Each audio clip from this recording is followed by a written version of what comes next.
आणि या सभेचं अतिशय नेटकं असं नियोजन करणारे रणजित पाटील आणि त्यांचे सर्व सहकारी, उपस्थित असणाऱ्या माझ्या सगळ्या आया बहिणी आणि भावांनो, पत्रकार मित्रांनो, हा शक्तीपीठ महामार्ग याची आम्हाला काय गरज नाही आणि त्यामुळं देवेंद्र फडणवीस हा तुमचा जरी ड्रीम प्रोजेक्ट असला तर तो गुंडाळून ठेवा, आम्ही चालून देणार नाही.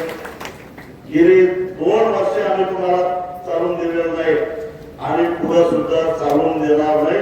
ही काळ्या दगडावरची रेख आहे. तुम्हाला काय वाटलं, मोदीने तुम्ही म्हणून 1 लाख कोटी रुपयाचा बुलेट ट्रेन 2 लाख कोटी करून तसाच रेटून नेला, तसं शक्तीपीठ महामार्ग रेटता येईल. पण इथं सांगली, कोल्हापूर, सोलापूर या भागातले राजर्षी शाहू महाराजांच्या तालमीत तयार झालेले सगळे पैलवान आहेत. हे तुम्हाला जड जाते. महाराष्ट्राचा विकास व्हावा हा तुमचा प्रामाणिक हेतू नाही आहे. त्यासाठी रस्ता तुम्हाला करायचा नाही आहे. तुम्हाला खरोखरच रस्ता करायचा असता नागपूरवरून रत्नागिरीला जाणारा जो रस्ता आहे तो तुम्ही 4 पदरीच्या ऐवजी 6 पदरी करावा असं तुमच्याच गावच्या नागपूरच्या नितीन गडकरींना पत्र लिहिलं असतं आणि महाराष्ट्र सरकारचा 1 रुपया खर्च न होता सुद्धा 6 पदरी किंवा 8 पदरी रस्ता झाला असता. तेवढी जमीन त्या रस्त्याकडे आधीच घेऊन ठेवलेली आहे. मग तो तुम्हाला नागपूरवरून रत्नागिरीला जायचं, कोल्हापूरला यायचं, कोल्हापुरातून रत्नागिरीला जायला 8 रस्ते आहेत. 9व्या रस्त्याची गरजच नाही. म्हणजे तुमचा हेतू स्वच्छ नाही. देवेंद्र फडणवीस, तुमचा हेतू स्वच्छ नाही. महाराष्ट्राच्या विकासासाठी नव्हे, महाराष्ट्रातल्या, विदर्भातल्या, मराठवाड्यातल्या, पश्चिम महाराष्ट्रातल्या, कोकणातल्या लोकांच्या विकासासाठी हा रस्ता नव्हे. हा रस्ता करायचा आहे तो या देवेंद्र फडणवीसांच्या राक्षसी महत्वाकांक्षाला पैसा पुरवण्यासाठी हा रस्ता करायचा आहे आणि म्हणून तुम्ही हा रस्ता करायचा भाग घातलेला आहे. तर मग केंद्र सरकार करत असतं की, पण तुमचा हेतू स्वच्छ नाही आहे. तुम्हाला स्वतःला रस्ता करायचा आहे. कारण समृद्धी महामार्ग बांधत असताना 49,000 कोटीचा रस्ता तुम्ही जवळजवळ 80,000 कोटी रुपये खर्च करत आहात, तरी अजून तो रस्ता संपलेला नाही. त्यावेळी तुमच्या एकनाथ शिंदेच्या लक्षात आलं या कामात पैसा काढता येतो. त्यातून तुम्ही आमदाराचा दर 50 कोटी काढला. पण तुम्हाला असं वाटायला लागलंय की कदाचित 2029 ला हा दर 100 कोटीच्या वर जाईल. त्यासाठी आता पैसा अजून कमी पडणार आहे. त्यामुळे किमान या शक्तीपीठ महामार्गाच्या माध्यमातून या 13 जिल्ह्यातल्या जवळपास 25,000 एकर शेतकऱ्यांना एकर जमीन शेतकऱ्यांची बर्बाद करून किमान 55,000 कोटी रुपये काढल्याशिवाय आपली राक्षसी महत्वाकांक्षा पूर्ण होणार नाही. आणि म्हणून हे सगळे धंदे तुम्ही करताय. कदाचित तुम्हाला दिल्लीला जायचं असेल, तुम्हाला पंतप्रधान व्हायचं असेल, मी काय म्हणतो अगदी जागतिक पातळीवर जा, आमचं काय म्हणणं नाही. पण आमचं वाटलं करून जायला लागला तर तुम्हाला नागपुरातच काढल्याशिवाय सोडणार नाही. अरे या शेतकऱ्यांनी आपली जमीन बागायत करण्यासाठी काय काय केलेलं आहे. तुम्ही उद्धव ठाकरेंचं सरकार पाडण्यासाठी रात्री वेश बदलून कुठं कुठं जात होता असं मी ऐकलं. एकदा आमच्यासाठी आम्ही सांगतोय म्हणून आता रात्री वेश बदलून घ्या, बदला आणि जाताना आमच्या सांगलीच्या पालक मंडळाला चंद्रकांत दादाला घ्या, त्याला म्हणावं त्याला चष्मा चांगला घाल. आणि मग लोक काय बोलतात ते जरा ऐकून घ्या. लोकांची भावना काय आहे ते ऐकून घ्या. शक्तीपीठाच्या बाजूचे आहेत काय शक्तीपीठाच्या विरोधातले आहेत ते तुम्हाला कळलं. या महाराष्ट्रामध्ये एकाही जिल्ह्यामध्ये एकही शेतकरी शक्तीपीठ महामार्ग करा असं म्हणत नाही.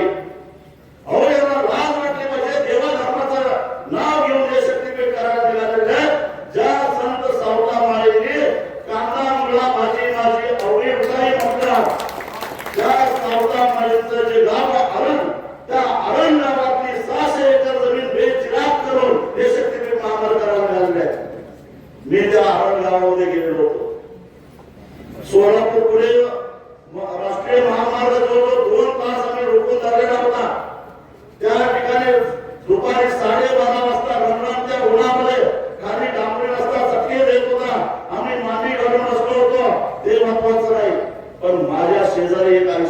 वर्षाची म्हातारी 9 वारी लुगडं घालून आलेली होते, पाया अनवाणी पायाला आलेले होते आणि 9 वारी लुगडं नसलेल्या ती बाई तशीच डाबण रस्त्यावर 2 तास बसले असते होते.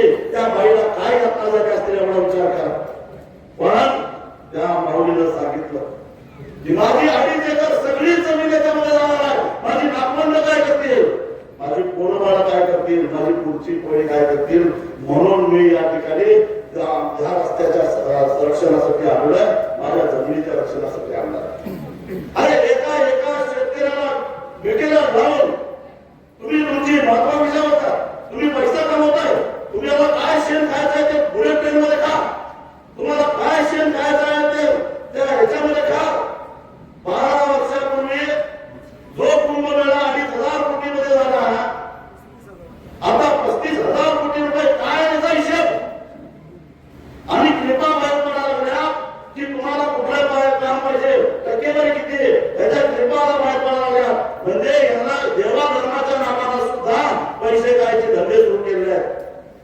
यांना एवढा नाश झालेला आहे, एवढी मस्ती आलेली आहे. हे चंद्रकांत दादा म्हणतात की आम्ही किती पैसे देणार हे कळलं तर लोक रांगा लावून पैसे घ्यायला येतील, जमीन द्यायला येतील. मी चंद्रकांत दादा तुम्हाला सांगतो, तुमचीच किंमत सांगा, वर्गणी काढून आम्ही वापर तुमची किंमत करूया.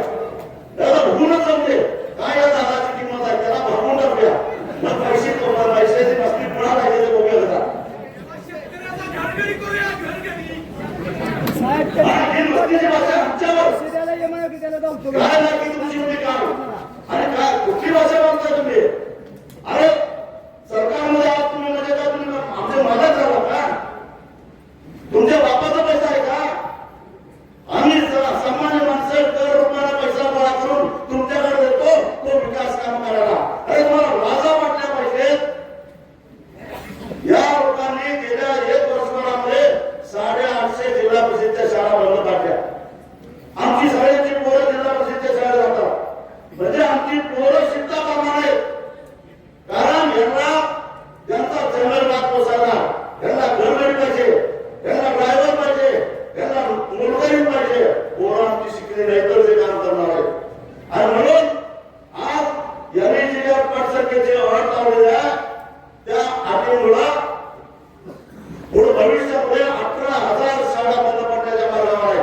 राज्यातल्या मराठी शाळा, जिल्हा परिषदच्या शाळा हे बंद करता.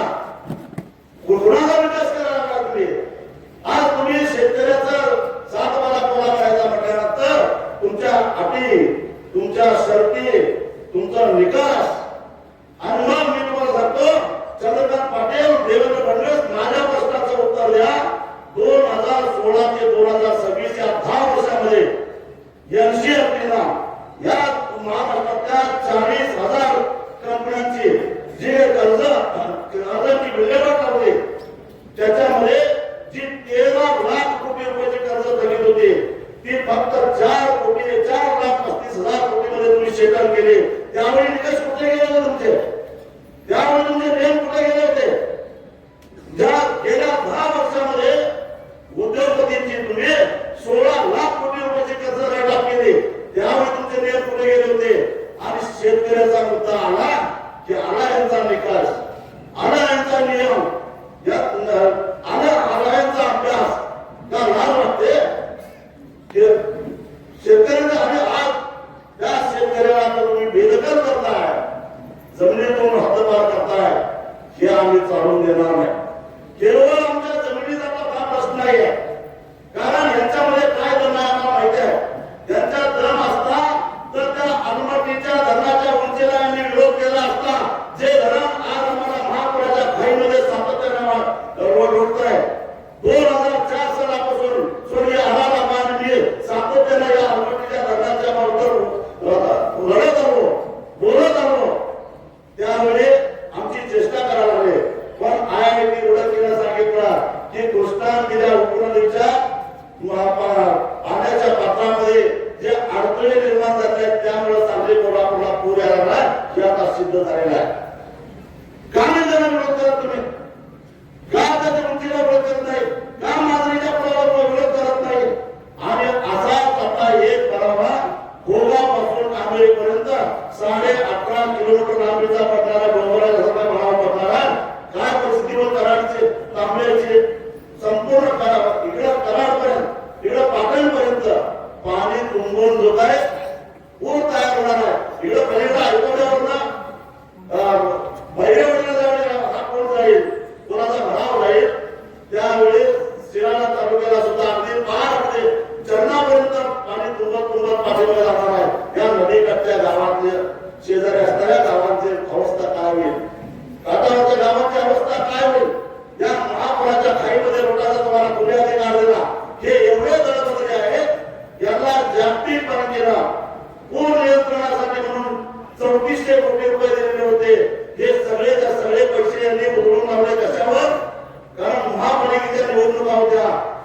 सांगली इचलकरंजी आणि कोल्हापूरच्या शहरातल्या गटारी करण्यासाठी यांनी सगळे पैसे खर्च केले आणि त्यामुळं तुमच्यावर आमचा अजिबात विश्वास नाही.